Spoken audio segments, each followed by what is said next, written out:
नमस्कार। यह कहानियों का अद्भुत संसार किस्सा कहानी में मैं हूँ भारती कुमारी और आप सबको सुना रही हूँ आजकल धर्मवीर भारती का लिखा हुआ उपन्यास सूरज का 7वां घोड़ा। आज इस उपन्यास का 5वां भाग। इस उपन्यास के पिछले भाग में अब तक आप जो मानिक मुल्ला कहानियां सुनाते हैं उनमें उनकी सुनाई हुई कहानी में से एक कहानी सुन चुके हैं और वो कहानी थी जमुना और मानिक की। और पिछले भाग में जमुना और मानिक की कहानी समाप्त हो गई थी और आज मानिक मुल्ला एक नई कहानी सुनाने जा रहे हैं।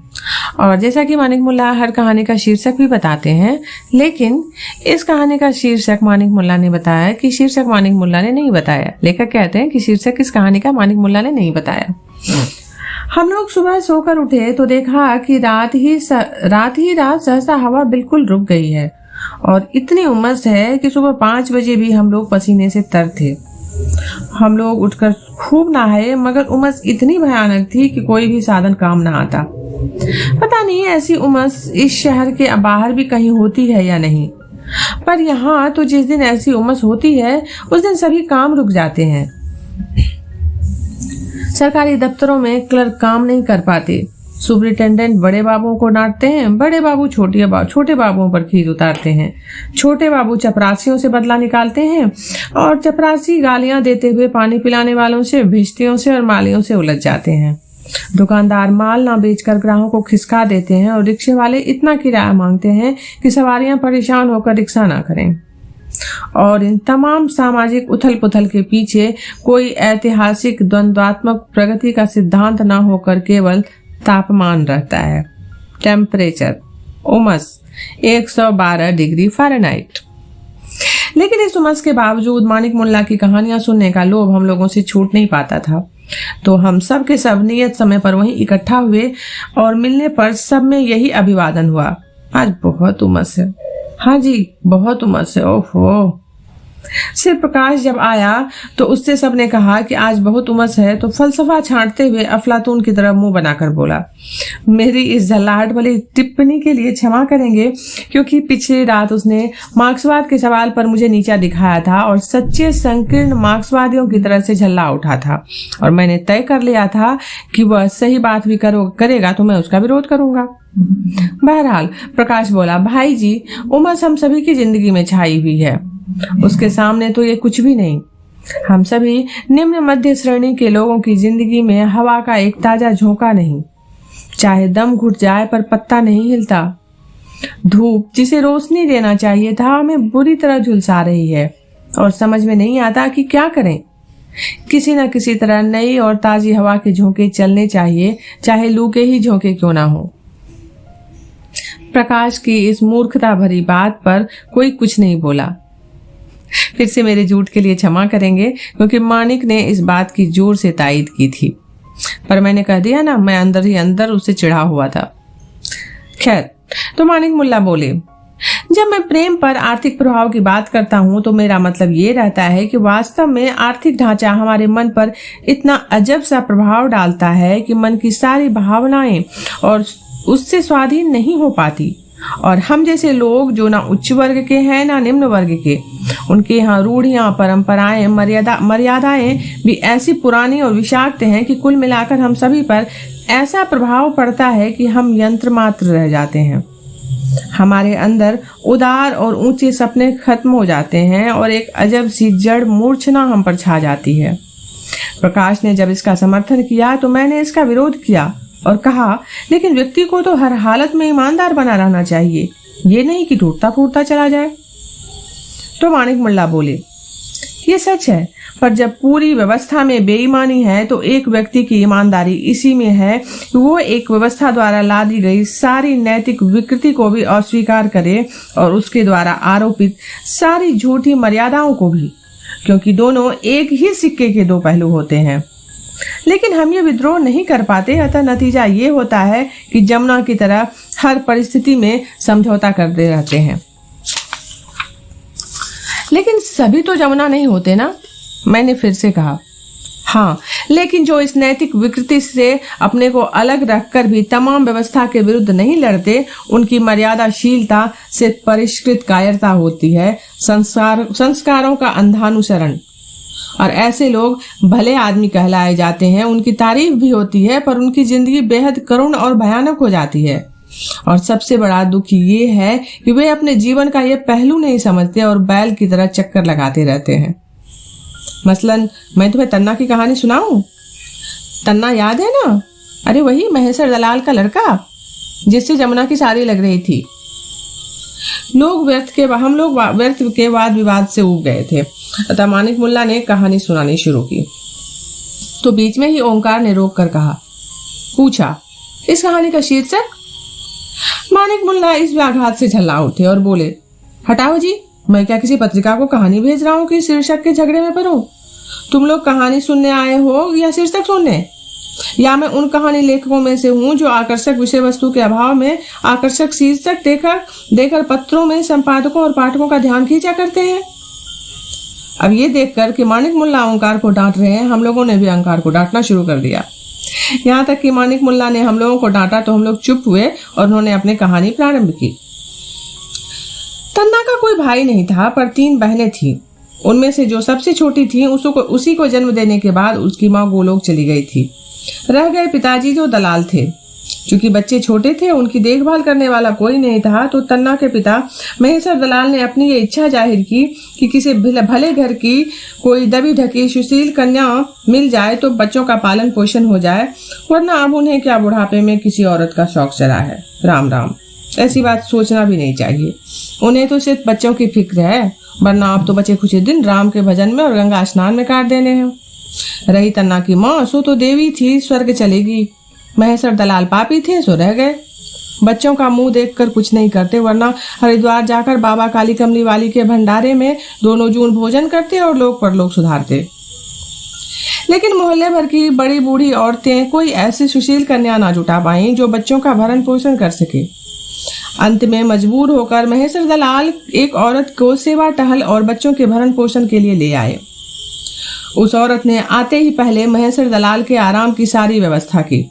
उनका पलंग, बिस्तर, हुक्का चिलम ठीक किया। उसके बाद तीनों लड़कियों के चरित्र और मर्यादा की कड़ी जांच की और अंत में तन्ना की फिजूल खर्ची रोकने की पूरी कोशिश करने लगी। बहरहाल उसने तमाम बिखरती हुई गृहस्थी को बड़ी सावधानी से संभाल लिया। अब उसमें अगर तन्ना और उसकी बहनों को कुछ कष्ट हुआ तो इसके लिए कोई क्या करे। तन्ना की बड़ी बहन घर का काम काज, झाड़ू बुहार, चौका बर्तन किया करती थी। मझली बहन, जिसके दोनों पांवों की हड्डियां बचपन से ही खराब हो गई थी, या तो कोने में बैठे रहती थी या आंगन भर में घिसल घिसल कर सभी भाई बहनों को गालियां देती रहती थी। सबसे छोटी बहन पंचम बनिया के यहाँ से तंबाकू, चीनी, हल्दी, मिट्टी का तेल और मंडी से अदरक, नींबू, हरी मिर्च, आलू और मूली वगैरह लाने में व्यस्त रहती थी। तन्ना सुबह उठकर पानी से सारा घर धोते थे, बांस में झाड़ू बांधकर घर भर का जाला पोंछते थे, हुक्का भरते थे। इतने में स्कूल का वक्त हो जाता था, लेकिन खाना इतनी जल्दी कहाँ बन सकता था, तो बिना खाए ही स्कूल चले जाते थे। स्कूल से लौटकर आने पर उन्हें फिर शाम के लिए लकड़ी चीरनी पड़ती थी, बुरादे की अंगीठी भरनी पड़ती थी, दिया बत्ती करनी पड़ती थी।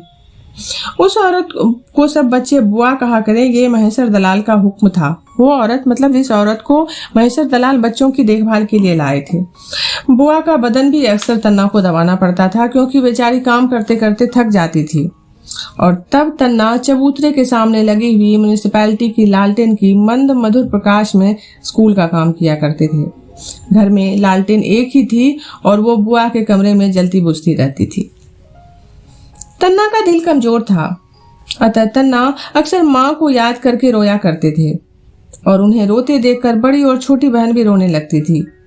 मजली अपने दोनों टूटे पैर पटक पटक कर उन्हें गालियां देने लगती थी और दूसरे दिन वो बुआ से या बाप से शिकायत कर देती थी और बुआ माथे में आलता बिंदी लगाते हुए रोते हुए कहती थी, इन कमबख्तों को मेरा खाना पीना, उठना बैठना, पहनना ओढ़ना अच्छा नहीं लगता, पानी पी पी कर कोसते रहते हैं। आखिर कौन सी तकलीफ है इन्हें?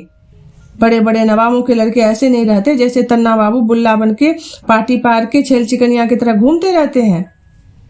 और उसके बाद महेश्वर दलाल को परिवार की मर्यादा कायम रखने के लिए तन्ना को बहुत मारना पड़ता था।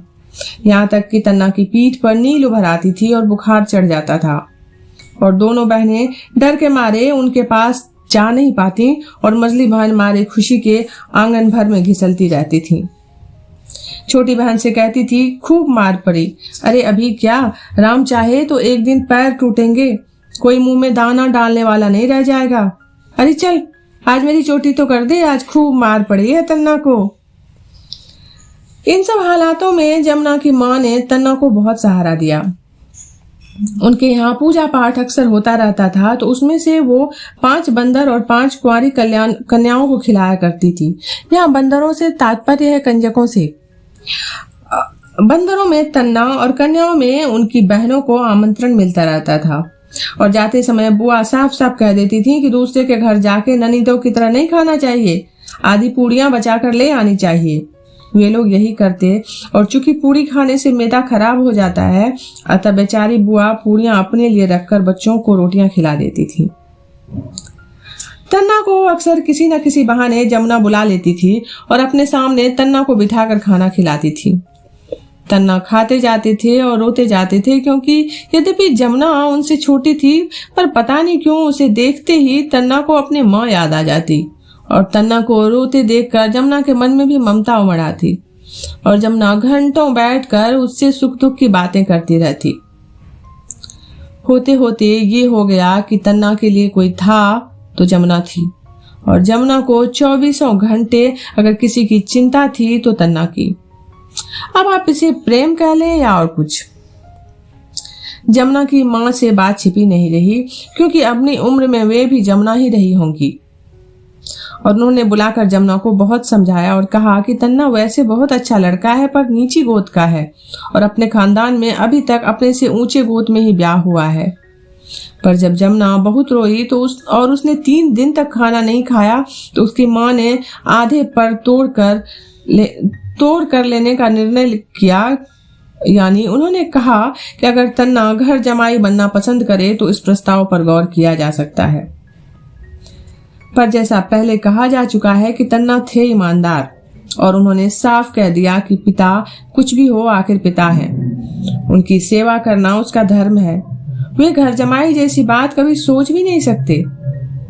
इस पर भी जमुना के घर में काफी संग्राम मचा, पर अंत में जीत जमुना की माँ की रही, और जब दहेज होगा तब ब्याह करेंगे, नहीं तो लड़की कंवारी रहेगी। रास्ता नहीं सूझेगा तो लड़की पीपल से ब्याह कर देंगे, पर नीचे गोद वालों को नहीं देंगे। जब ये बात महेश्वर दलाल तक पहुंची तो उसका खून उबल उठा, और उन्होंने पूछा, कहाँ है तन्ना? और जब पता चला कि वो मैच देखने गया है तो उन्होंने चीख मारकर कहा, इतनी जोर से चीखे कि जमुना के घर तक आवाज सुनाई दी, आने तो आज हरामजादे को, खाल ना उधेड़ दी तो नाम नहीं। लकड़ी के ठूंठ को साड़ी पहनाकर नौबत बजाकर ले आऊंगा, पर उनके यहाँ मैं लड़के का ब्याह नहीं करूंगा जिनके यहाँ। और उसके बाद उनके यहाँ का जो वर्णन महेश्वर दलाल ने किया उसे जाने ही दीजिए। बहरहाल बुआ ने 3 दिन तक तन्ना को खाना नहीं दिया, और महेश्वर ने इतना मारा कि मुंह से खून निकल आया, और तीसरे दिन भूख से व्याकुल तन्ना छत पर गए तो जमुना की माँ ने उन्हें देखते ही झट से खिड़की बंद कर ली। जमुना छज्जे पर धोती सुखा रही थी और क्षण भर इनकी ओर देखती रही, फिर चुपचाप बिना धोती सुखाए उतर आई। तन्ना चुपचाप थोड़ी देर उदास रहे, फिर आंखों से में आंसू भर नीचे उतर आए और समझ गए उनका जमुना पर जो भी अधिकार था वो खत्म हो गया। और जैसा कहा जा चुका है कि वे ईमानदार आदमी थे, तो उन्होंने कभी इधर का रुख भी न किया, लेकिन उधर देखते ही उनकी आंखों में आंसू छलक आते थे, और लगता था कि जैसे गले में कोई चीज फंस रही हो, सीने में कुछ सूजा चला जा रहा हो। धीरे धीरे तन्ना का मन भी पढ़ने से उचट गया, और वे FA के पहले साल में ही फेल हो गए। महेश्वर दलाल ने उन्हें फिर बहुत पीटा। उनकी मझली बहन खुश होकर लुंज पुंज पैर पटकने लगी, और हालांकि तन्ना खूब रोए और दबी दबी जवान इसका विरोध भी किया, पर महेश्वर दलाल ने उनका पढ़ना लिखना छुड़ाकर उन्हें RMS में भर्ती करा दिया और स्टेशन पर डाक का काम करने लगे। उसी समय महेश्वर दलाल की निगाह में एक लड़की, यहाँ पर मैं ये साफ साफ कह दूं कि या तो कहानी का विषय वस्तु के कारण हो या उस दिन की सर्वग्रासी उमस के कारण, लेकिन उस दिन माणिक मुल्ला की कथा शैली में वो चटपटापन नहीं था जो पिछली 2 कहानियों में था। अजब ढंग से नीरस शैली में विवरण देते चले जा रहे थे, और हम लोग भी किसी तरह अपना ध्यान लगाने की कोशिश कर रहे थे। उमस बहुत थी, कहानी में भी और कमरे में भी। खैर, कहानी इस तरह आगे बढ़ी तो उसी समय महेश्वर दलाल की निगाह में एक लड़की आई जिसका बाप मर चुका था। माँ की अकेली संतान थी। माँ की उम्र चाहे कुछ भी रहे हो, पर देखकर ये कहना कठिन था कि माँ बेटी में कौन 19 है कौन 20। कठिनाई एक थी, लड़की इंटर के इम्तिहान में बैठ रही थी।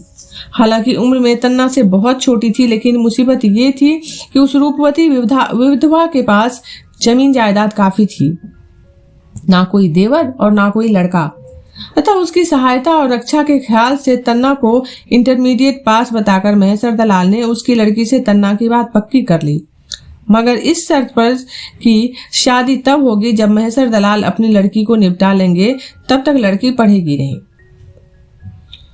चूंकि लड़की की ओर से भी सारा इंतजाम महेश्वर दलाल को ही करना था, तो रात 11-12 बजे तक लौट पाते थे और कभी कभी रात को भी वहीं रह जाना पड़ता था, क्योंकि लड़ाई चल रही थी और ब्लैक आउट रहता था। लड़की का घर उसी मोहल्ले की एक दूसरी बस्ती में था, जिसमें दोनों तरफ फाटक लगे थे, जो ब्लैक आउट में 9 बजते ही बंद हो जाते थे। बुआ ने इसका विरोध किया तो नतीजा ये हुआ कि महेश्वर दलाल ने साफ साफ कह दिया कि घर में रहने से मोहल्ले के चारों तरफ 4 आदमी 4 तरह की बातें करते हैं। महेश्वर दलाल ठहरे इज्जतदार आदमी, उन्हें बेटियों का ब्याह निपटाना है, तो वह यह ढोल कब तक गले में बांधे रहेंगे। अंत में ये हुआ कि बुआ जैसे हंसती इठलाती हुई आई थी, वैसे रोती गलपती गठरी मुठरी बांध कर चली गई। और बाद में मालूम हुआ कि तन्ना की माँ के तमाम जेवर और कपड़े जो बहन की शादी के लिए रखे हुए थे वो गायब हैं। इसने तन्ना पर एक भयानक भार लाद दिया था। महेश्वर दलाल का उन दिनों अजब हाल था। मोहल्ले में ये अफवाह फैली थी कि महेश्वर दलाल जो कुछ करते हैं वो एक साबुन बेचने वाली लड़की को दे आते हैं। तन्ना को घर का भी सारा खर्च चलाना पड़ता था, ब्याह की तैयारी भी करनी पड़ती थी। दोपहर को ARP में काम करते थे, रात को RMS में, और नतीजा ये हुआ कि उनकी आंखें धस गई, पीठ झुक गई, रंग झुलस गया और आंखों के आगे काले धब्बे पड़ने लगे थे।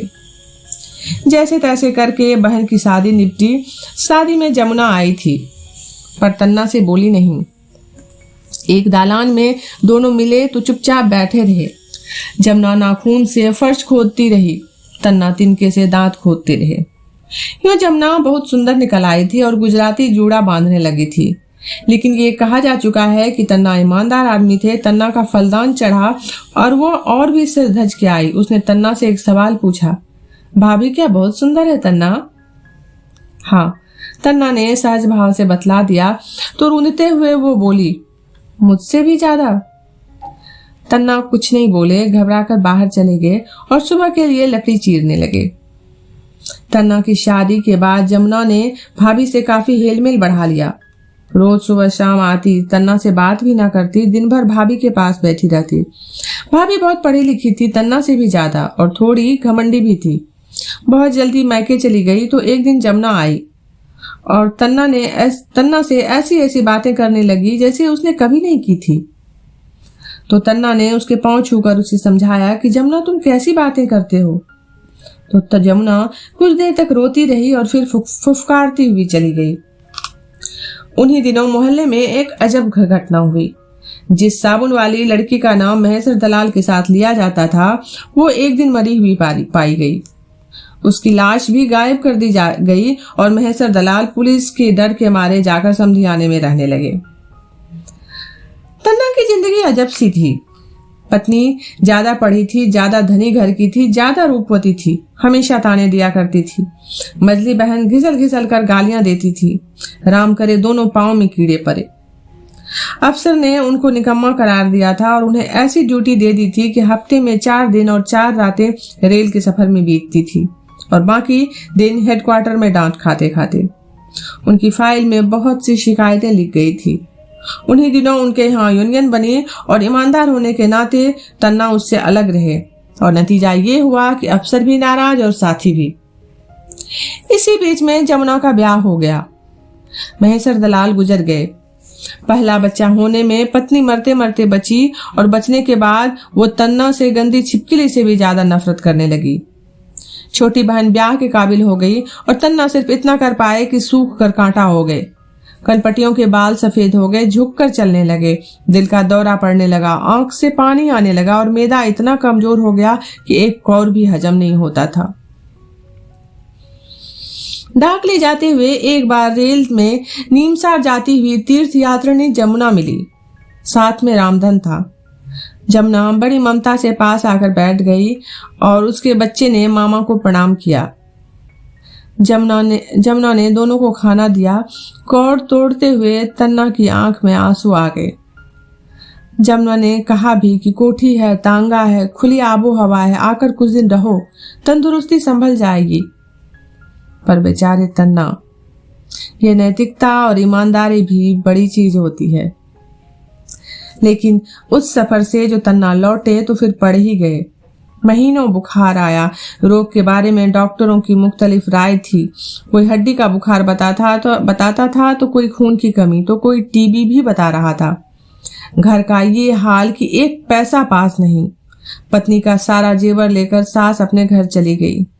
छोटी बहन रोया करे, मजली घिसल घिसल कर कहे, अभी क्या, अभी तो कीड़े पड़ेंगे। सिर्फ यूनियन के कुछ लोग आकर अच्छी भली सलाहें दे जाते थे। साफ हवा में रखो, फलों का रस दो, बिस्तर रोज बदल देना चाहिए। और बेचारे करते ही क्या। होते होते जब नौबत यहाँ तक पहुंची कि उन्हें दफ्तर से खारिज कर दिया गया, घर में फांके होने लगे, तो उनकी सास आकर अपनी लड़की को लिवा ले गई और बोली, जब कमर में बूता नहीं था तो भांवरे क्यों फिर आई थी।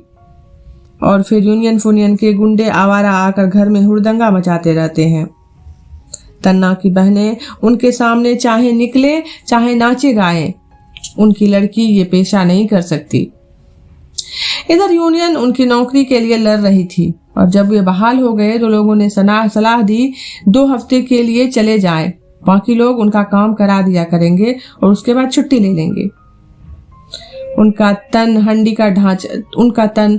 का ढांचा भर रह गया था। चलते हुए आप नजदीक से पसलियों की खड़खड़ाहट सुन सकते थे। किसी तरह हिम्मत बांध कर गए। अफसर लोग चिढ़े हुए थे। मेल ट्रेन पर रात की ड्यूटी लगा दी थी, वो भी एन होली के दिन। रंग में भींगते हुए भी थर थर कांपते हुए स्टेशन गए। सारा बदन जल रहा था। काम तो साथियों ने मिलकर कर दिया, वे चुपचाप पड़े रहे। डिब्बे में अंदर सीलन थी, बदन टूट रहा था, नसें ढीली पड़ गई थी। सुबह हुई, टुंडला स्टेशन आया। थोड़ी थोड़ी धूप निकल आई थी। वो जाकर दरवाजे के पास खड़े हो गए। गाड़ी चल दी। पांव थर थर कांप रहे थे। सहसा इंजन की पानी की टंकी की झूलती हुई बाल्टी उसकी कनपटी में लगी और फिर उन्हें होश नहीं रहा। आंख खुली तो टुंडला के रेलवे अस्पताल में थे। दोनों पांव नहीं थे। आसपास कोई नहीं था। बेहद दर्द था। खून इतना निकल चुका था कि आंख से कुछ ठीक दिखाई नहीं पड़ता था। सोचा किसी को बुलाएं तो मुंह से जमुना का नाम निकला, फिर अपने बच्चे का, फिर बापू का और फिर चुप हो गए। लोगों ने बहुत पूछा, किसे तार दे दें, क्या किया जाए, पर वे कुछ नहीं बोले। सिर्फ मरने से पहले उन्होंने अपनी दोनों कटी टांगें देखने की इच्छा प्रकट की और वे लाई गईं तो वो ठीक से नहीं देख सकते थे, अतः बार बार उन्हें छूते थे, दबाते थे, उठाने की कोशिश करते थे और हाथ खींच लेते थे और थर थर कांपने लगते थे। पता नहीं मुझे कैसा लगा। मैं निष्कर्ष सुनने की प्रतीक्षा किए बना चुपचाप उठकर चला आया। ये थी तन्ना की कहानी और अब इस कहानी का अध्याय। बेहद उमस, मन की गहरी से गहरी परत में एक अजब सी बेचैनी। नींद भी आ रही है और नहीं भी आ रही। नीम की डालियां खामोश हैं। बिजली की प्रकाश में उसकी छायाएं मकानों, खपड़ेलों, बारजों और गलियों में सहमी रही खड़ी हैं। मेरे अर्धसुप्त मन में असंबद्ध स्वप्न विचारों का सिलसिला। स्वर्ग का फाटक, रूप, रेखा, रंग, आकार कुछ नहीं जैसा अनुमान कर लें। अति यथार्थवादी कविताएं जिनका अर्थ कुछ नहीं जैसा अनुमान कर लें। फाटक पर रामधन बाहर बैठा है। अंदर जमुना श्वेत वसना शांत गंभीर। उसकी विशृंखल वासना, उसका वैधव्य पुरैन के पत्ते पर पड़ी ओस की तरह बिखर चुकी है। वो वैसी ही है जैसी तन्ना को पहली बार मिली थी। फाटक पर घोड़े की नालें जड़ी हैं, एक दो असंख्य। दूर धुंधले क्षितिज से एक पतला धुएं की रेखा सा रास्ता चला आ रहा है। उस पर कोई दो चीजें रेंग रही हैं। रास्ता रह रह कर कांप उठता है जैसे तार का पुल। बादलों में एक टॉर्च जल उठती है। राह पर तन्ना चले आ रहे हैं। आगे आगे तन्ना कटे पांव से हुए, पीछे पीछे उनकी दो कटी टांगें लड़खड़ाती चली आ रही हैं। टांगों पर RMS के रजिस्टर लदे हैं। फाटक पर पांव रुक जाते हैं, फाटक खुल जाते हैं। तन्ना फाइल उठाकर अंदर चले जाते हैं, दोनों पांव बाहर छूट जाते हैं। बिस्तुया की कटी हुई पूंछ की तरह छटपटाते हैं। कोई बच्चा रो रहा है, वो तन्ना का बच्चा है।